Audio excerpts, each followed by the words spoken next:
కనపడాల్సిందే కనపడుతోంది. భయం మరిచి ఎప్పుడైనా తప్పుడు. కొరటల శివ ఎన్టీఆర్ కాంబోలో దేవర చిత్రము తెరకెక్కిన సంగతి తెలిసిందే. సెప్టెంబర్ 27న ఈ చిత్రము విడుదల కాబోతుంది. ఈ క్రమంలో ఎన్టీఆర్ ఫ్యాన్స్ కు కిక్కిచ్చేలా దేవర నుంచి రెండవ ట్రైలర్ ను విడుదల చేశారు. దేవర రిలీజ్ ట్రైలర్ కి ఇప్పుడు సోషల్ మీడియాలో ట్రెండ్ అవుతుంది. ఇందులోని విజువల్స్, యాక్షన్ సీక్వెన్స్, దేవర నోటి నుంచి వచ్చే డైలాగ్స్ అన్నీ కూడా అదిరిపోయాయి. కొరటల శివలోని మాస్ యాంగిల్ ను చూపించేలా ఈ దేవర రిలీజ్ ట్రైలర్ ఉంది.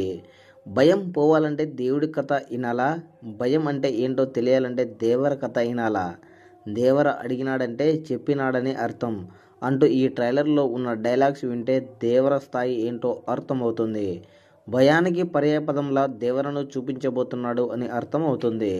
ఇక ఇందులో ఎన్టీఆర్ డబుల్ యాక్షన్ అభిమానులను ట్రీట్ ఇచ్చేలా ఉందని తెలుస్తుంది. శ్రీకాంత్, జాన్వీ కపూర్, సైఫ్ అలీ ఖాన్ ఇలా అన్ని పాత్రలకు సరైన ప్రాధాన్యం ఉందనిపిస్తోంది. బైరా పాత్రలో సైఫ్ అలీ ఖాన్ అదిరిపోయాడు. జాన్వీ కపూర్ తంగం అనే క్యారెక్టర్లు బ్యూటిఫుల్గా కనిపిస్తుంది.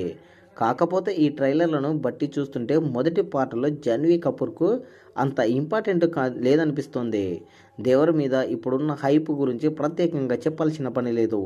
ఈ రిలీజ్ ట్రైలర్తో మరింత బాజు పెరిగేలా ఉంది. ఇక బుకింగ్స్ ఎప్పుడు ఓపెన్ అవుతాయా అని అభిమానులు కాచుకొని కూర్చున్నారు. మరి దేవర యొక్క సెకండ్ ట్రైలర్ చూసిన తర్వాత మీ అభిప్రాయాన్ని కామెంట్ కూడా తెలియజేయండి.